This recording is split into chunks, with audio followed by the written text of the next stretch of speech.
जय श्री श्याम। साथियों, पितृपक्ष आने वाला है, तो आज हम आपको जानकारी देंगे कि पितृपक्ष कब मनाया जाता है, क्यों मनाया जाता है और पितृपक्ष में हमें क्या क्या करना चाहिए और क्या नहीं करना चाहिए। तो आइए आगे हम आपको जानकारी देते हैं कि पितृपक्ष कब मनाया जाता है। पितृपक्ष हर वर्ष अश्विनी अर्थात कुवार मास के कृष्ण पक्ष से शुरू होता है। इस साल 2025 में यह 8 सितंबर से शुरू होगा और इसका आखिरी दिन अर्थात महालया श्राद्ध 21 सितंबर को पड़ेगा और इसी के साथ पितृपक्ष की समाप्ति हो जाएगी। अब हम आगे आपको बताएंगे कि हम पितृपक्ष क्यों मनाते हैं।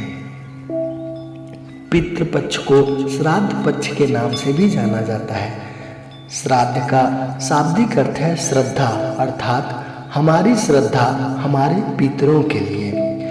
पितृ मतलब हमारे जो भी पूर्वज हैं, हमारे दादा दादा के पिताजी जो भी जीवित नहीं है इस पृथ्वी पे, उनके अंश उनके रक्त हमारे शरीर में प्रवाहित हो रहे हैं। इस तरह उनका ऋण हमारे ऊपर बना रहता है। उस ऋण को चुकाने के लिए पितृपक्ष अर्थात श्राद्ध पक्ष ही एक ऐसा समय है जिस समय हम उनके ऋण को चुका सकते हैं। पितृपक्ष अथवा श्राद्ध पक्ष में पिंडदान, पितरों का तर्पण इत्यादि किया जाता है। इसमें ब्राह्मण को घर बुलाकर उसे भोजन कराया जाता है और दान दक्षिणा दिया जाता है। ऐसा करने से व्यक्ति को पितृ ऋण अर्थात पितरों के ऋण से मुक्ति मिल जाती है।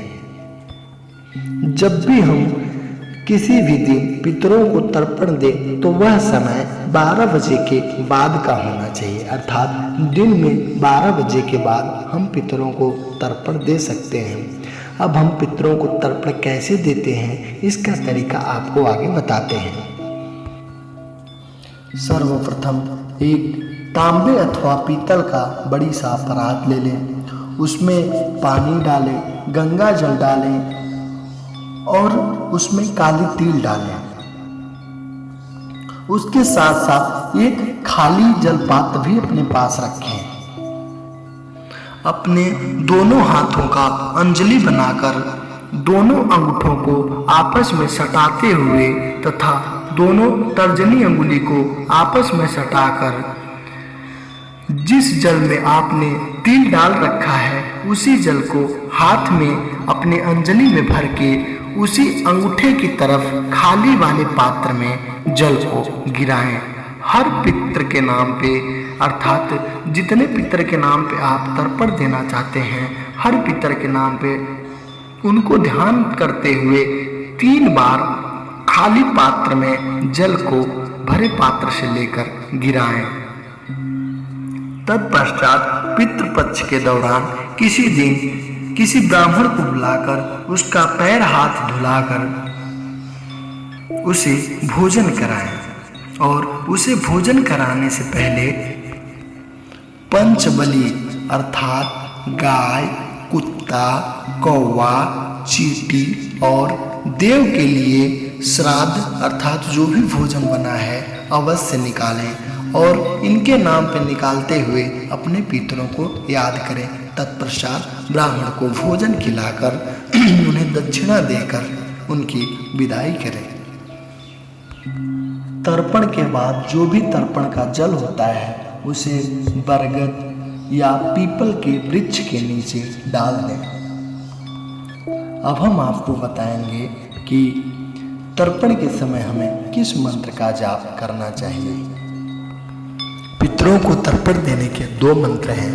पहला पितृ गायत्री मंत्र और दूसरा गोत्र के हिसाब से जो मंत्र बोला जाता है। सर्वप्रथम आपको हम पितृ गायत्री मंत्र बताएंगे, तत्पश्चात आपको गोत्र के हिसाब से बोले जाने वाले मंत्र बताएंगे। पितृ गायत्री मंत्र इस प्रकार है। ओम देवताभ्यः पितृभ्यश्च महायोगिभ्यश्च एव च नमः स्वाहाय स्वाधाय नित्यमेव नमो नमः। अब हम आपको गोत्र आधारित तर्पण मंत्र बता रहे हैं। गोत्रे अस्मत्पिता, गोत्रे बोलने से पहले उनका गोत्र बोलना है। उसके बाद गोत्रे अस्मत्पिता, जो भी उनका नाम हो उनका नाम लें। उसके बाद वसुरूपत तृप्तमिदं तिलोदकं गंगाजलं वा तस्मै स्वधा नमः, तस्मै स्वधा नमः, तस्मै स्वधा नमः। इस प्रकार आप मंत्र का जाप करके उन्हें तर्पण दे सकते हैं। तर्पण देने से पहले अपने मुख को हमेशा दक्षिण दिशा की तरफ करें और अपने बाएं पैर को, घुटने को जमीन में टिका कर रखें।